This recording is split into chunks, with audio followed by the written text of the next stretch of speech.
Get ready to hear the truth about America on a show that's not immune to the facts with your host, Dan Bongino. All right, welcome to the Dan Bongino Show. Producer Joe, how are you today? It's Friday. I'm doing well, baby. Dude, let me ask you a question. So, we haven't been all over this Smollett case because, it's just so stupid, the whole thing. This guy, he's in a world of trouble, this Jussie Smollett, who by all appearances now appears to have faked this attack on him. But, Joe, I found out yesterday, I was scrolling through Twitter, that apparently Jussie Smollett paid the guys to attack him, in this hoax attack, paid them in a personal check. A person. Now, Joe, listen. You're not a brain surgeon. I'm not a rocket scientist, or as I used to joke, a rocket surgeon. We're reasonably smart guys, but who pays a guy in a personal check to attack him? Joe, listen. Here's a pro tip for you. Not that you would do this because you would be arrested too. If you were going to pay someone to engage in a Joe Armacost hoax attack, Joe's going out. Do you still have that white car? That cool looking white thing you used to drive. You still have that car? Same thing in silver. It's a cool looking. If you're walking out to your car and you paid two guys to attack you to put out on Twitter to gain sympathy, Joe, do not pay them in a personal check. Hey, what kind of knucklehead does this? Personal check. Who the hell does that? I heard it yesterday. I'm like, my gosh. There's levels of stupid, folks. That is like a catastrophic level of stupid right there. My gosh. Is. Holy personal cow. Check. And pays him in a personal check. Dude, see, again, pro tip, just go get some cash. Get a gold bar. Get something. Bitcoin. Sheesh, pay him in a person. If it wasn't for stupid people like that, cops would have a much harder job. Pays him in a check. Oh, all right. Let me move on. All right. I got a lot to get to today. I got some interesting new stuff. Jeff Carlson, another great piece at the Epic Times. You don't want to miss it. Today's show brought to you by our buddies at Joybird. Listen, I have one of their couches. I have it inside. Not only is it beautiful, not only do people love it when they come in, it's this beautiful shade of blue. Not only does it fit in my house perfectly, this Joybird couch I got from Joybird, but it is the most comfortable thing to sit. It's not a bed. It's a couch. But sometimes right, Paul? I'm not making that up, right?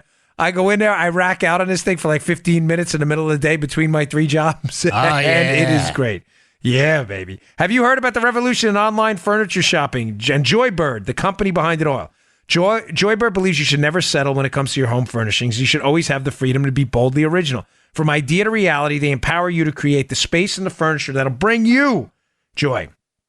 With Joybird, you get one-of-a-kind furniture made to your unique taste. Turn your ideas into reality with hundreds of styles and options, from mid-century modern to contemporary classics, customizable in an array of fabric choices that's just amazing, from rich, buttery leather and plush velvets to every color imaginable. They have a wide range of kid and pet-friendly upholstery options available too. They have free personal design consultants to help nail down your perfect design. Each Joybird piece is made by hand with care and precision. You can tell looking at it. Using high-quality hardwood and responsibly sourced materials to fit your exact specs. Lifetime limited warranty included. Sit on it, sleep on it, break it in. You get a 365-day home trial. If you don't love your Joybird, return it for a full refund. Hassle-free and home delivery. Leave and remove all the packing materials. Free returns within 2 weeks of delivery. See how Joybird is revolutionizing online furniture shopping. Create the furniture that brings you joy today at joybird.com/Bongino.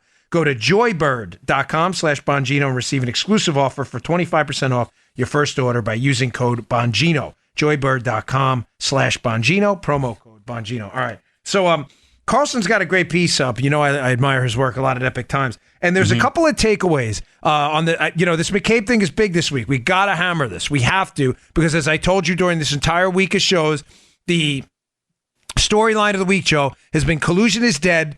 They are moving on now to obstruction of justice on Trump because that's all they have for an impeachment. Right. And McCabe is going to be their lead witness. So the media is now conditioning to you, gaslighting you onto the new narrative. And the new narrative is, in fact, that Trump tried to obstruct justice. But Carlson has a really great piece where he points out some real trouble with McCabe and how McCabe's story keeps getting worse and worse and worse. The problem McCabe is having now, Andrew McCabe, is he's given all these interviews, whether it's to MSNBC, CNN, NPR, where our name ironically comes up in that one, my name, He claims to not know who I am and then goes and takes a shot at me afterwards. How do you take a shot at me? You don't know who I am. The problem is, as he's given all these interviews, McCabe, he keeps stumbling over his own story. But one of the things interesting, and remember, we're all talking about these 8 days in May.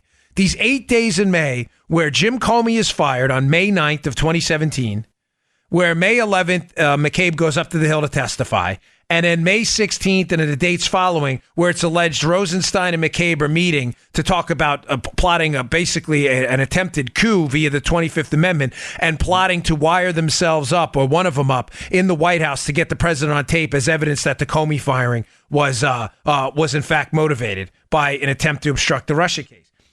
But here's something I picked out. Carlson notes an interesting date here that we've mentioned before, but as I was reading the piece, I put two and two together. Mm-hmm. Joe, it's on May 16th of 2017 that the alleged wire conversation happened. So pay attention here. This is important. Uh-huh. May 16th, 2017, it's alleged now that Rod Rosenstein says to Andy McCabe, hey, what do you want me to wear a wire with the president? In other words, record the president of the United States to get evidence on an obstruction charge? Mm-hmm. Rosenstein doesn't deny it, Joe, but Rosenstein says, well, he was joking. It was a joke. He wasn't serious. McCabe insists he is serious. Who do we believe? Joe, they're both snakes at this point. Yeah. Honestly, I don't know. I wouldn't bet my house on either one of their credibilities because they don't have it. But something else happens on that day, Joe. Mm-hmm. Oh, yeah. Later on that same day, Rod Rosenstein escorts a certain figure over to the White House for a meeting with Donald Trump about the now open FBI director position that had been open since the 9th, which was a few days earlier, May 9th, when Trump fired Jim Comey. Rosenstein escorts Bob Mueller over there. Oh! This is, yes. Shame on me for not telling you this earlier because I'm starting to put together now. This isn't in Jeff's piece. This is kind of me taking off from there and running with it. But the piece is in the show notes. If you click on the menu at our website, Bongino.com, the podcast app, the show notes are attached to the show. Now it's starting to make sense what probably happens here, Joe. McCabe doesn't trust Rosenstein, right? Rosenstein, who's the deputy attorney general at the time, but is running the case because Sessions has recused himself. He's effectively the boss of the whole Russia farcical collusion nonsense probe, right? Right. They don't trust each other. So McCabe, Rosenstein's starting to worry about McCabe's clear animus towards Trump, but he's not worried. Don't get me wrong here. Don't read this the wrong way. Rosenstein's not worried about McCabe hating Trump and wanting a wire in the White House and all this other stuff. Rosenstein's worried about that because Rosenstein thinks that if McCabe doesn't handle this the right way, it's going to elicit a lot of attention to the FBI and it's going to bring heat on what they already did. Does that make sense? Yeah. If it doesn't, stop me here, Joe. No, Paula, no. you two out there, because Paul. Yeah. In other words, he's not. Rosenstein's not mad at McCabe or doesn't trust him because he's worried he's targeting Trump. They already targeted Trump. Mm-hmm. The FISA stuff already happened. It's already over. They've already spied on him. They've already tried to foster this stupid collusion narrative. Rosenstein's worried. I guess the best way to say it, Joe, Rosenstein's worried that McCabe's being sloppy. Does that make sense? Yeah, he's worried about McCabe botching the deal. Yeah, right. Okay. He's botching the deal. But Rosenstein's knee deep in the deal, too. He signed the FISA warrant. He signed the later on, he goes on to sign the scope memo, expanding the scope of Mueller's later investigation. What I think happens here, it's making all kinds of sense now, is Rosenstein knows that Mueller is likely going to be this special counsel. How do we know that? Because Mueller's appointed the next day. So Rosenstein knows he is going to select Mueller as the special counsel. He knows that. Joe, do you really think in a few hours, the next day in the morning, he wakes up and goes, oh, Bob Mueller be a good guy? So put two and two together. What happens here? Rosenstein's worried about McCabe being a loose cannon, that he's sloppy, he's losing it. He's going to expose the whole thing. He's a co-conspirator, and he's worried about McCabe ratting him out. Right. He needs a special counsel to shut McCabe down. He's already decided it's Mueller. He probably has a conversation with Mueller the day before he appoints him on the 16th and says, listen, I'm going to propose this to Trump, that you could be appointed the FBI director. But that's really not going to happen. There's no chance that's going to happen. So I'll tell you what. Under the guise of this meeting, I'll escort you into the White House, and I want you to see how crazy this guy is talking about the president. I don't believe that. I'm trying to get in the head of Rosenstein, and now it makes sense. Why would Rosenstein, follow me, Armacost, why would Rosenstein, knowing he's going to appoint Mueller as a special counsel the next day, and can't possibly be the FBI director, right? You can't fill those two roles. Why would Rosenstein escort Mueller to the White House for a meeting about being the FBI director, knowing it's never going to happen? Right. Because Rosenstein wants Mueller to see for himself what he thinks is wrong with Donald Trump. Oh. Now, I say this with no air. This is finally hitting. I say this with no air of pretension. I don't mean this in any kind of egomaniacal way at all. So please understand. I've spoken to the president. We're not best buds. I don't want to overly dramatize her, but he is, folks, he's a perfectly lucid. He's exactly like you would expect him, a business guy. He gets right to the point, and he says what's on his mind. I have seen no evidence, but no evidence of anything other than an effective business guy. He reminds me of when I was doing some Secret Service work, and we deal with high-tech companies. Because the president would come in and out and visit a lot of these companies. You deal with the CEO. He reminds me of every CEO I ever met. He said, bang, bang, bang, to the point, AB, business, all business, right? Right. But Rosenstein, Joe, doesn't see it that way. Rosenstein sees Trump as the Mad Hatter. And he wants Mueller to see it for himself. So now this whole thing makes sense. Hey, come with me to the White House. See this for yourself before I appoint you for a special counsel the next day. Now the dates make all the sense in the world. Ding, ding, ding, ding, ding. That very next day, he appoints Mueller. Does that make sense, Armacost? Yeah, that does make sense. Yeah. I'm cool. Yeah. He brings him in there. Of course he's not going to be appointed the FBI director. He's the only guy who can clean up the whole mess, who's intimately related to all the players in the scheme. So 2 takeaways from point 1 here. So 1 sub A, 1 sub B. Number 1, Rosenstein's worried about McCabe, not because he's protecting Trump, but because McCabe is clumsy. He's losing it.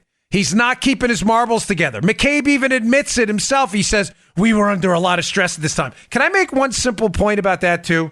Yeah, man. Before I get to point B. When I was a Secret Service agent overseas, the one thing that would ruin your reputation quicker than anything else, and you military guys out there and cops, you know exactly what I'm talking about, was having a reputation for what we called, dropping code.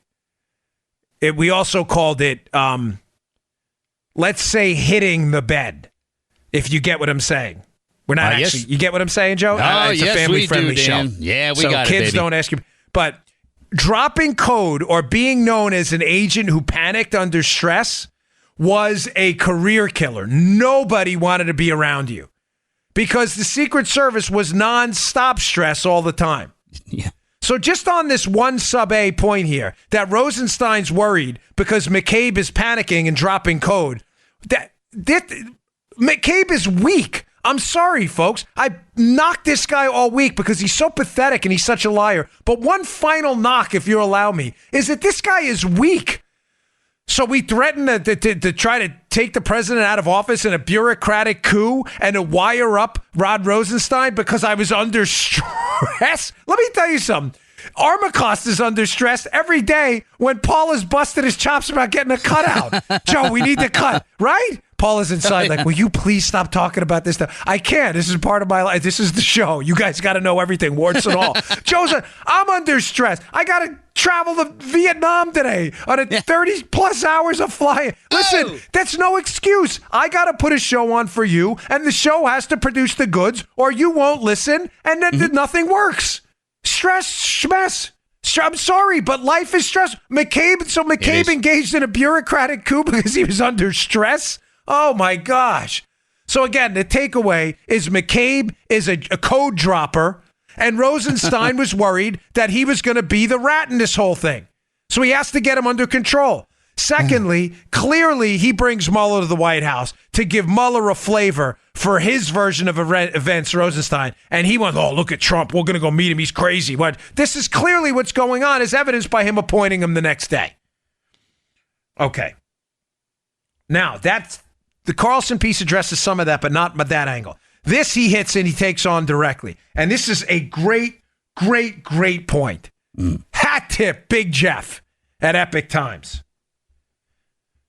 Let's get the lead out first. How can Trump obstruct an investigation he was not aware of? Joe, I'm sorry. I have to, when we got to knock I got to be self-deprecating. I got to be self-deprecating. But how did I not bring this point up earlier in the week? If Trump is going to now, right? How did we miss this? It got by me too, to tell you the truth. It got by you too, didn't it? Yeah, and you see the articles I put out there? Yeah. How the heck can Trump obstruct an investigation he was not aware was going on? Okay, you're like, Dan, what are you talking about?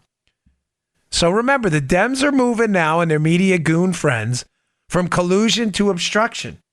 But let me read to you Jim Baker, the FBI, one of the head attorneys at the top of the FBI, right-hand man to Jim Comey, intimately familiar with this small group of people attacking the Trump team through the Spygate scandal.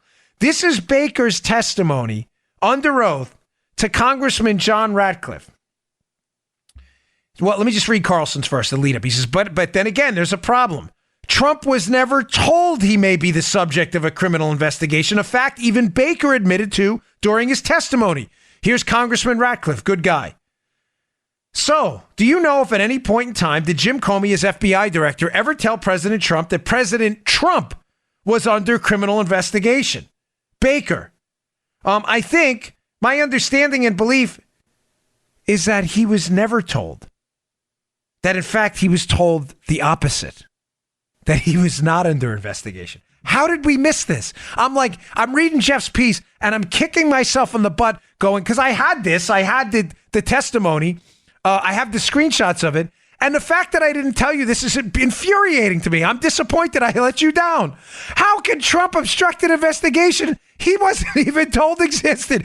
Joe Armacost is guilty of obstructing an investigation into bank robbery. Did Joe know he was under investigation for bank robbery? He had no idea. So how could he obstruct an investigation? Yeah. This is a brilliant point. This is hat tip Jeff Carlson. This is if there were 2 or 3 huge takeaways from this week. Great job. One would be Andy McCabe still has not proved that there was any evidence to open the case outside the dossier. No predicate. He still has not said anything about predicate crimes. Matter of fact, he made it worse yesterday by indicating in an interview, Joe, that all of the information we know they used to target the Trump team had already been made public. In other words, we know everything, according to McCabe. According to how they started the investigation, the FBI, he was one of the lead guys in charge of. And there's nothing. He's now admitting it. One of the other takeaways would be McCabe told Rubio under oath 2 days after Comey was fired that there was, quote, no effort to obstruct his investigation. The FBI by President Trump. That's takeaway number 2. Devastating. But this has got to be takeaway number 3. Jim Baker, upper echelon lawyer in the FBI, under oath tells Congressman Ratcliffe, a solid Republican, that Trump was told he wasn't even under investigation. How could he obstruct an investigation he was told didn't even exist? Now, there's some follow-up later. To be fair to the liberal lunatics, because I want to prepare you for point counterpoint. The liberal lunatics will say, well, he was going to obstruct investigations into other people. No. Let me read again from yesterday's show. Important. The president himself, according to Jim Comey, the president went on to say that if there were some satellite associates of his who did something wrong, it would be good to find that out. How in is that evidence of obstruction on an investigation into other people? You see where I'm going with this, Joe? It seems weird a little bit. A little bit, Pee-wee. A little bit. Just a tiny little bit. He's not obstructing an investigation into himself because he was told he wasn't under investigation. Right. Oh, well, he was clearly trying to obstruct investigations into his other people. That's not what Jim Comey said. Comey said he actually asked him to find out if there was any misdeeds or malfeasance with his, quote, satellites. Oh, my gosh. Are you liberals this stupid? Do you have any evidence of anything ever? I mean, outside of like, I think, therefore I am, like the fact, when Descartes tried to distill down how he could prove he existed, I think, therefore I must be. You're not even thinking, therefore you must not be. I'm not so. Descartes got that all wrong. Well, I think, therefore I don't know. You think, therefore you are, because you're not thinking. You've got nothing. You've got no collusion. You've got no predicate. You've got no obstruction against Trump case. You've got no obstruction on Trump against other people. You've got nothing. You're just making this whole thing up. Now, I'm going to hit one final point from Jeff's piece on this, which is, again, stellar. We've kind of addressed this a little bit before, but he puts it together in kind of a different way, and it's nice and neat. So takeaway number one was the wire talk and how McCabe and Rosenstein don't trust each other, and how Mueller was going to be, unquestionably, Mueller was going to be the special counsel and was brought in to probably interview Trump. Hey, look at this guy. Takeaway number two, Trump didn't even know there was an investigation, and he was told the opposite. How could he obstruct it? Takeaway number three, Joe, the liberals will tell you in a counterpoint, but clearly by May of 2017, while all of this is happening, Joe, clearly there must be some other evidence out there that maybe Andy McCabe is unaware of. Because remember, McCabe's already said, Joe, in an interview this week, no, everything's already out there. Right. So the liberals will say, because I know how liberals are, because they're frauds and they're fakes and they're phonies and they love to lie and make stuff up. They'll say, well, Andy McCabe wasn't the investigator in the case. Peter Strzok from the FBI was. So clearly he knew something. Oh, did he? Because here's a quote from Jeff Carlson's Epic Times piece. Text from Peter Strzok, the lead investigator, in May of 2017 to his girlfriend, FBI lawyer Lisa Page. You and I both know the odds are nothing. If I thought it was likely, I'd be there. No question. I hesitate in part because of my gut sense and concern. There's no big there. This is the lead investigator in the case telling his girlfriend, another FBI employee, via text while talking about this collusion probe, that the odds are, quote, nothing. There's no there.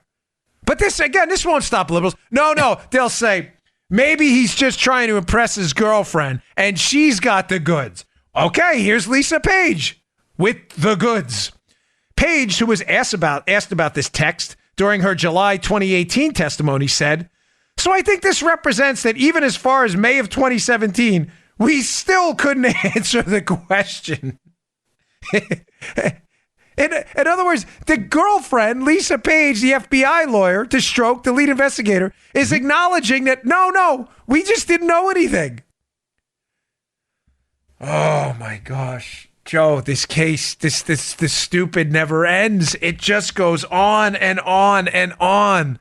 It is it's like my friend Brian, other friend Brian, not my cop friend Brian. This guy Brian I knew in Maryland. He ran for office. He has this company, it's Smith Island Cakes. And Joe, you know the Smith Island cake, right? It's 7 layers of cake and fudge or something. They're really the official good. cake of Maryland, yeah. Yeah, the official cake of Maryland, right? The Smith Island fudge cake, right? This is like a Smith Island 7-layer cake of stupid. It's like dumb piled upon top of stupid, piled on top of moronic, piled on top of it. I can't even get my word because this is so dumb. I'm getting dumber talking about it. Care for a piece of cake? Okay. No, I'm dumb enough already. Thank you. Thank you. Yeah, thank you. I've reached peak stupid. I'm good. My stupid tank is full. I mean, you're that guy in the gas station. You know the guy in the gas station where the automatic shutoff kicks in, he's still trying, and the gas starts coming back out. The stupid's coming out backwards now. You're starting a gasoline fire of stupid. Oh man, dude. Folks, it's unbelievable. Yeah. All right. Hey, today's show also brought to you by our buddies at iTarget. The iTarget Pro system, folks, is the best system out there to improve the quality of your marksmanship with a firearm. If you own a firearm, you have a responsibility. You have two big ones. First is safety, of course. Secondly is proficiency. It doesn't make a lot of sense to own a firearm if you can't effectively operate it. God forbid you're in a self-defense scenario, or if you're a hunter, you're in the military, police officer. If you have to use that firearm, you obviously want to be able to engage and hit what you're engaging with. One of the best ways to improve your proficiency is to go to the range, right? And actually practice with that firearm. But what's the problem with that, folks? Range can get expensive. The range around me is not exactly close. It's tough to get to. I don't have a lot of time. iTarget and the iTarget Pro system has solved that problem. The iTarget Pro system is a laser round they will send to you, which you insert in the firearm you have now. You don't have to make any manipulations. You have a 9mm firearm, they will send you a 9mm laser round, 38, whatever it may be, and they will send you that round. And when you will put it in a safely unloaded weapon, check it twice, check it 3 times, it will emit a laser.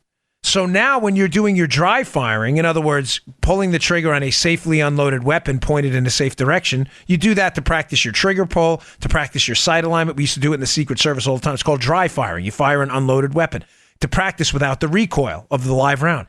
Now you'll see where the round would have gone, because this laser round they'll send you emits a laser onto a target they send you. It is the best way. People cannot put this down, but the reviews about this people rave about it. They love it. The system is available at itargetpro.com. That's the letter itargetpro.com. Put in promo code Dan for 10% off. That's itargetpro.com, the letter I, targetpro.com, promo code Dan for 10% off. Check it out. You will love, love, love this system, itargetpro.com. Okay. A couple of news stories I wanted to get to. Speaking of firearms, this is actually an interesting segue. I didn't plan it this way, but a lot of news stories. You know, Fridays where I catch up on the news of the week that I may have missed out of when there's big breaking bombshells, like the McCabe book story and all his stumbles this week. There's interesting pieces in yesterday's show notes, actually. If you go to yesterday's show, you'll see it in there. It's a piece of the Daily Signal about this by John Stossel, who does really great work, about a bunch of bogus gun research that's being called out, even by liberal outlets lately, folks.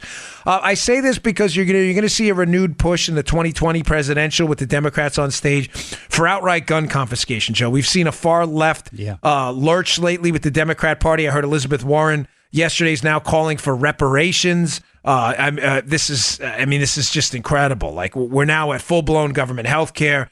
Massive amounts of government spending, the Green New Deal, gun confiscation. So you're going to hear a lot of this. Now, you're going to see some of this research put out there, and John Stossel does a good job of calling it out as nonsense. The first piece of information, Joe, NPR of all places. Yeah, NPR. I didn't say that wrong. Obviously, a left-leaning outlet. It did a piece of debunking that's described in the Daily Signal piece, where there was a study going around that showed that there were 235 school shootings over this recent time period they documented. And a lot of people like you and I, we covered this a bit before, but it's important to address it again in context of this article, Joe. Mm-hmm. Remember we addressed this, we were like 235. Like, folks, listen, any of these is so tragic. I mean, we all remember them. Columbine, Sandy Hook, Parkland, which isn't that far from me. I mean, we remember all of these. These are for all the wrong reasons tattooed on our brains. But when I heard that number, 235, I thought, really? Did I miss? I don't like what happened here. Well, NPR of all places debunked this and can only confirm, Joe, 11 of these. Now, listen, that doesn't take away the tragedy of these 11, obviously. No. But the point is, folks, if we're trying to address a problem, which this unquestionably is, with actual facts and data, the facts and data have to be right. Now, what happened here? A lot of these 235 claimed school shootings were reports from schools that there was a shooting somewhere near a school, there was a hunter in the woods somewhere, they heard around, some kid off a campus got caught with a BB gun. These are not school shooting incidents, not as we would typically think about them. Secondly, so that's important. If that number gets thrown out there, folks, be ready to respond. These are all tragic, no question, but there were not 235 school shootings. NPR can only confirm 11. Again, unquestionably tragic, but that's not an accurate number, 235. Another one in this interesting piece in the Daily Signal. Since 1966, there is a researcher who claimed there were 90 public mass shootings. Again, Joe, San Bernardino. We know about when you see Fort Hood. These are things that, for all the wrong reasons, are tattooed on our brains. We remember these. Joe, you remember Fort Hood, San Bernardino, Paris. Now, this guy claims since 1966 there have been 90 public mass shootings in the United States, and that makes us one of the highest countries in the world for these mass shootings. What's the problem here? The countries he's making the comparison to don't even keep this kind of data. In other words, how is he making a comparison between an apple and an apple when he doesn't have another apple? There's only one. He doesn't have the data. This is from the piece.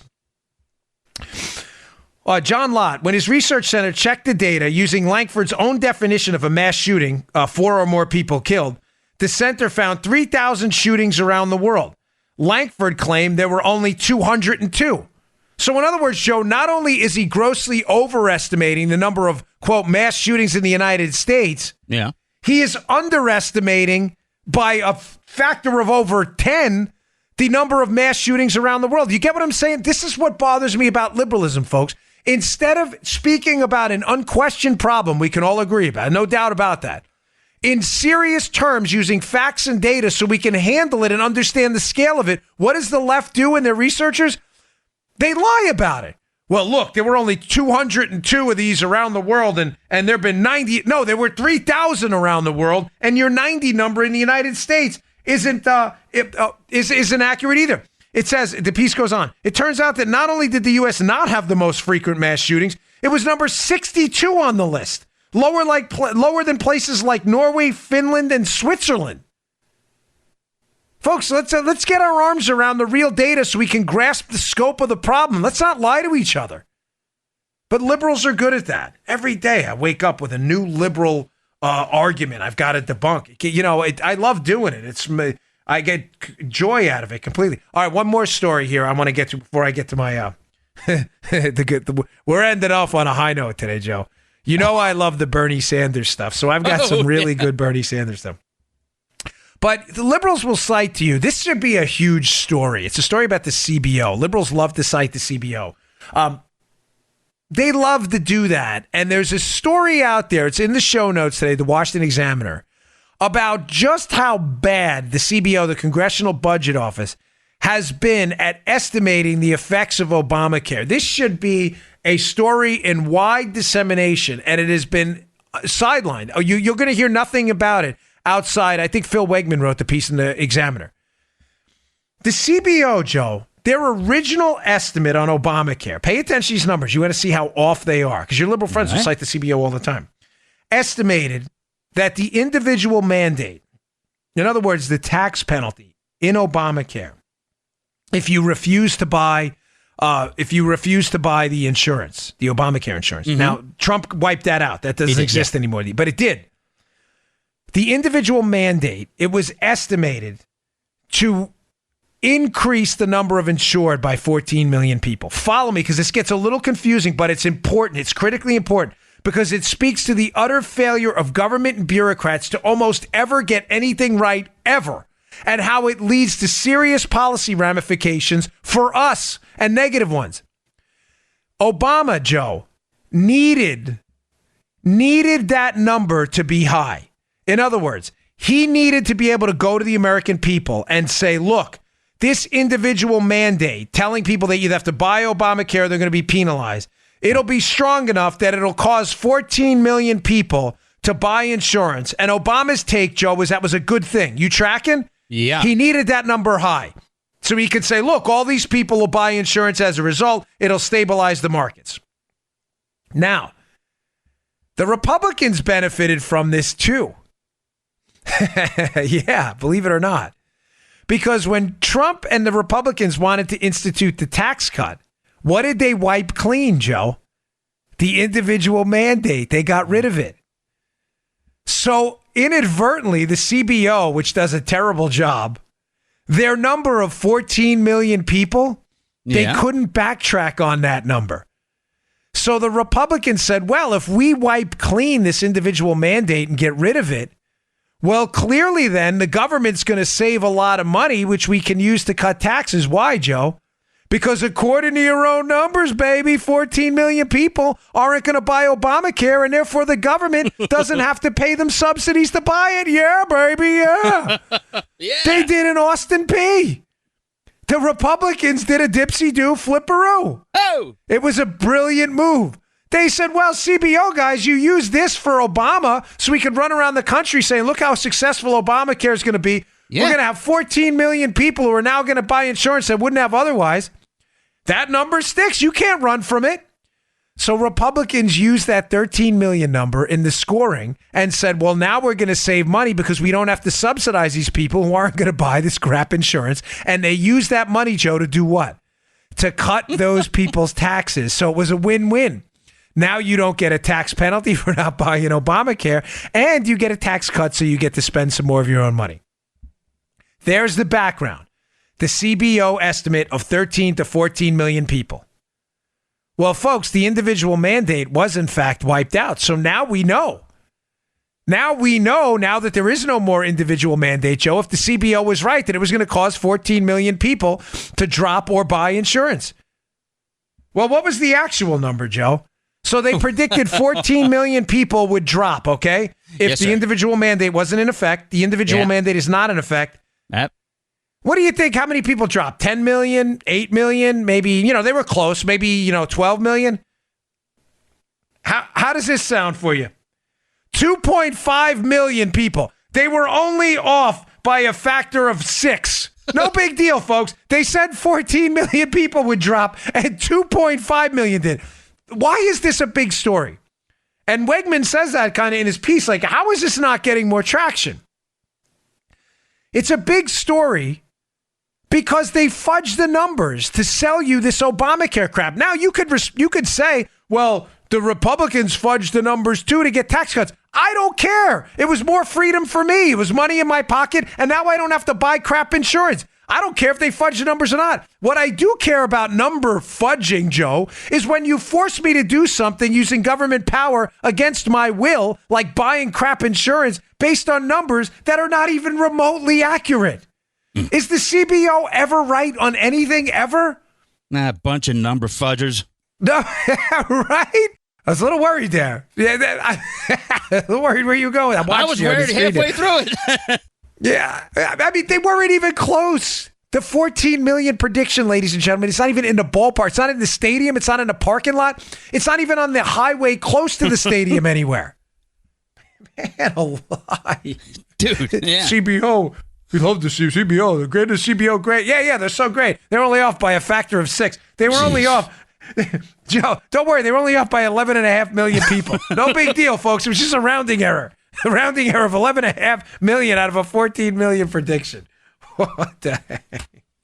Read the piece in the Examiner. It's worth your time. It's very good. All right. Finally, today's show brought to you by our buddies at Bravo Company Manufacturing. Listen, I'm a champion of the Second Amendment. I carry firearms. I own firearms. And I'll tell you, one of the finest rifles I've ever had, I have a rifle and a pistol, was given to me by Bravo Company Manufacturing. Their stuff is peerless. It's not even, sometimes shooting can be a bit of a chore if you're practicing, not with Bravo Company. The rifle they sent me is a piece of art. This thing is terrific. Right on target, accurate, precise, beautiful to look at. Owning a rifle is an awesome responsibility, and building rifles is no different. Started in a garage by a Marine veteran more than 2 decades ago, Bravo Company Manufacturing, or BCM for short, builds a professional-grade product, which is built to combat standards. This is because BCM believes the same level of protection should be provided to every American, regardless if they are a private citizen or a professional.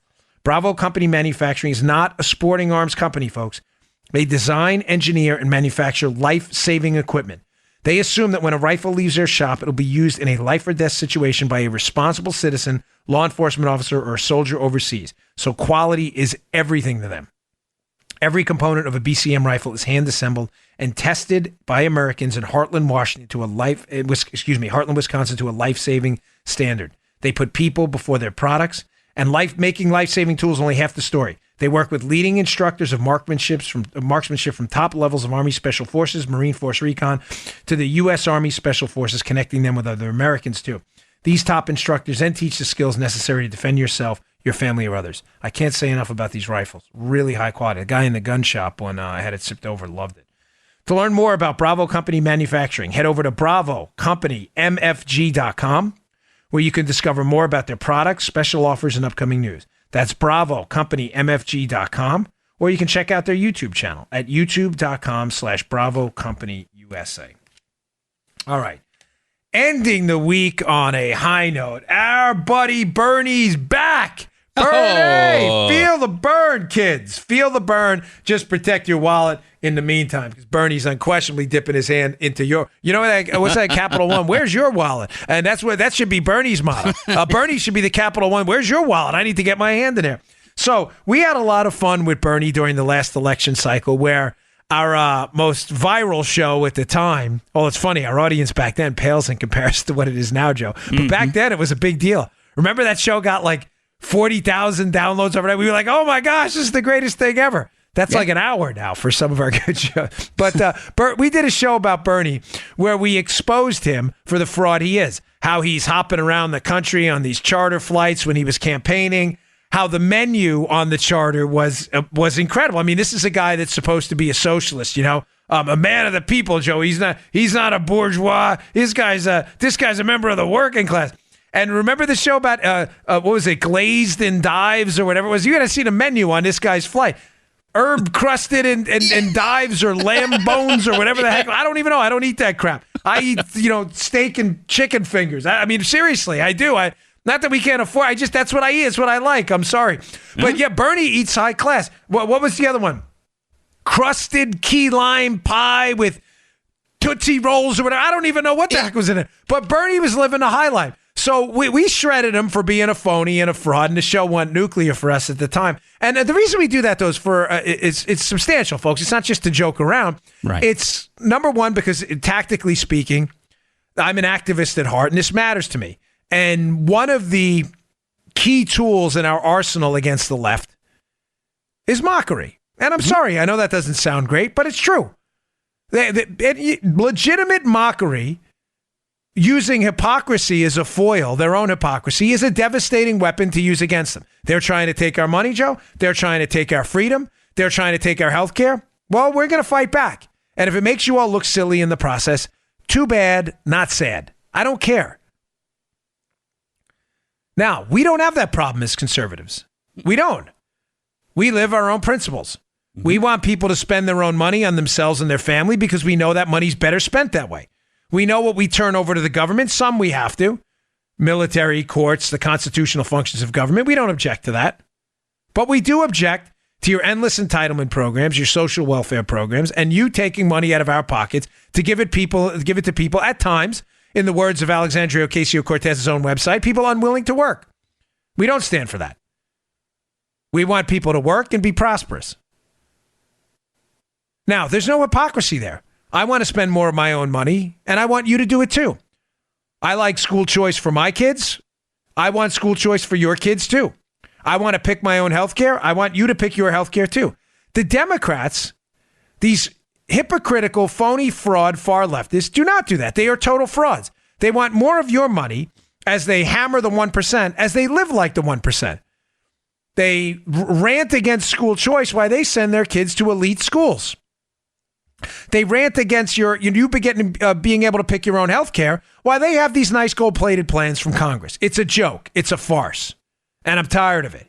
And Bernie is the captain of the frauds. And listen, Bernie bros, whatever, bring it. Bring it on social media, your emails. I love it. I relish it. I will start reading your emails on the show. We'll have to do that Dana Lash thing where she reads hate mail on the show, and it's a sponsored segment, and she uses the hate mail bag to buy ammo for the range or something. That was the greatest idea ever. I don't care. You guys are supporting a total fraud. Article up at Bongino.com today. Really good one up in the show notes. Let's go through some of the bullet points on how Bernie Sanders is the biggest fraud in politics. Bernie Sanders, who rails against the 1%, owns 3 homes. 3. He has a 2016 home he bought in 2016. He spent $575K off on a lake in Vermont. He had a little lake house. Now, Joe, I make decent money. I don't have a lake house. Yeah, I have no problem with Bernie's lake house. I have a problem with the fact that Bernie has a lake house and rails against people who have lake houses. That's kind of the problem. Joe, do you have a lake house? No. I don't have a lake house. Maybe you can check out on Airbnb. Maybe Bernie's renting his up in Vermont. You may want to check that out. Well, I don't have the address. Yeah. I wouldn't put it out. I don't dox people anyway. But maybe if you get friendly with Bernie, he'll throw you a bone, let you hang out at his lake house. So he has 3 homes. He has a row home in D.C. Gosh, I can't even imagine how expensive that is. If you've been to D.C. lately, those row homes are, right, Joe? You know the market well. Oh, yeah. Those are pretty expensive. You could have bought one 30 years ago at a deal, not anymore. So he's got a nice little row home in D.C. Yeah, Bernie, nice job there, Bern. He's got another home, apparently, in Burlington, Vermont. So he has 3 homes. Now, what I find fascinating is people are still getting snookered by this fraud, this complete clown. He tweets out yesterday, Bernie, he really tweeted this. He tweets out, how many yachts do these billionaires need? I don't know, as many as you need homes? 3? I don't know. I'm not a billionaire. I don't own a yacht. I don't even like boats. I don't even have like a 10-footer to put on the water. I don't need any yachts. The point is, I don't care how many yachts billionaires need, as long as someone's building yachts and getting paid for them in a yacht business that's good for the economy. I don't care. But they probably need about as many yachts as Bernie Sanders needs homes. Joe, how many homes can you live in at one time? Have we cloned anybody yet? No, not as far as I know, right? So Bernie can live in one home at a time, right? So he only needs one, right? Mm-hmm. Yeah. So let me ask you, why does he have 3? Go. Why does he have 3, Joe? Why does he have 3 homes? I guess because he can. I don't know why. Because he can! Yes! Well done, Arbacast. Why does Bernie buy 3 homes? Because he can, because it's a free country. Exactly. It's the best answer you've ever given on the show. Why? Thank you. I have a really nasty joke. I'm not going to say I don't ever use jokes on the show today because it's a kid-friendly show. But one of my cousins, a great guy, he's a firefighter. I think he's retired now. But he used to tell me a joke that ended in because they can. And I'll have to tell you that one off the air, Joe. But it was the greatest joke. It's the greatest joke ever. Why does Bernie buy 3 homes? Because he can. That's why. Because we don't live in Cuba. That's why. But he's a phony. He's a big fraud. He can only live in one of them. Secondly, so Bernie Sanders' salary is out there. Bernie Sanders earned $1 million in 2017, including $900,000 from a book he wrote. Now, again, Bernie Sanders is a phony and a fake and a big fraud. Why is Bernie Sanders not redistributing this money out to people in the economy, donating it to the government? Why? His whole campaign platform, is based on the idea that money collected above a certain point necessary for living, which, Joe, can we all agree $1 million is far more than someone would need to live a life of basic sustenance, right? Oh, yeah. Yeah. Again, I'm not faulting anybody who has that. I'm simply suggesting that as a mathematical fact, an economic financial fact, unless you're living in Beverly Hills, you can probably get a decent home and live well off $1 million. So Bernie doesn't need all that. Bernie probably needs he could live on $50,000. Plus, I think his wife used to work. She probably has some pension. So Bernie doesn't need $950,000 of that. Now, my question is, why isn't he donating that to the government? Bernie can pay higher taxes. Now, keep in mind, you may say, well, why would Bernie do that? Because Bernie's whole ethos, his whole ideology, his whole ideological house is built on a bedrock that government is a force for positive good in our lives, that we should give what we can above a level of basic need to the government because the government will do better things with it than you will.